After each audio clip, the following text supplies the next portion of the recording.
Humans have long harbored a paradoxical fascination with felines. On one hand, we find domestic cats so endearing that we willingly serve as their caretakers. On the other, we feel an instinctive dread toward apex predators like lions and tigers. This fear is deeply rooted in our evolutionary history, dating back to a time when humans were not the top of the food chain. Today, we delve into the history of a prehistoric nightmare, the Sabertooth Tiger. Known for its iconic saber-like upper canines, the Sabertooth Tiger is perhaps the most representative feline of the prehistoric era. However, Sabertooth Tiger is not a single species but a collective term for various extinct lineages. Scientifically, these animals are primarily classified under the subfamily Machairodontinae of the family Felidae, as well as unrelated groups like Nimravidae, false sabertooths, and Barboropelidae. In modern paleontology, the concept is divided into broad and narrow definitions. Narrowly speaking, it refers to the Machairodont tribe, such as Smilodon or Paramachairodus. While they are not the direct ancestors of modern tigers, they are close relatives. Broadly, the term encompasses any animal with elongated saber teeth, including certain primitive marsupials. This phenomenon, where different lineages evolve similar traits to adapt to similar environments, is a classic example of parallel evolution. When the first Smilodon fossil was discovered, a single, dagger-shaped canine, early paleontologists mistook it for a tooth from an ancient bear, naming it a new bear species in 1822. It wasn't until a complete skull was unearthed that its true identity was revealed. In the early days of mammalian research, due to fragmented fossil records, almost any animal with saber-like teeth was labeled a saber-toothed tiger.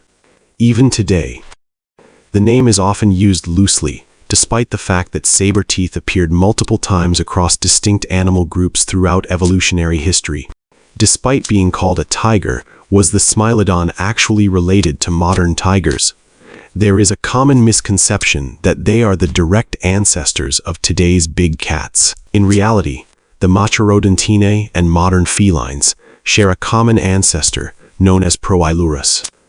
All known Smilodons lived between 33 million and 10,000 years ago, spanning North and South America, Africa, and Eurasia. Approximately 20 million years ago, the saber-tooth lineage diverged from the ancestors of modern cats. Modern lions and tigers belong to the subfamily Pantherinae, which only began its independent development about 10 million years ago. Thus, Smilodons and modern tigers are parallel branches on the evolutionary tree rather than a direct lineage of descent.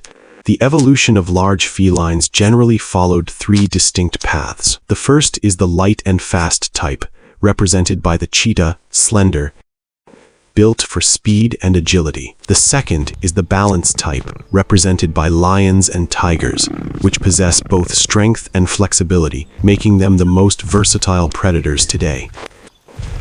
The third is the heavy power type, exemplified by the saber-tooth. They possessed massive, robust bodies and immense strength, but lacked speed and agility. They were tanks of the animal kingdom, capable of high damage output, but unable to chase down nimble prey. The fearsome image often seen in cinema, the snarling predator with massive fangs, typically refers to the genus Smilodon. Derived from Greek for knife tooth, Smilodon lived between 3 million and 10,000 years ago in the Americas. This genus includes three known species: S. gracilis, S. fatalis, and the massive S. populator.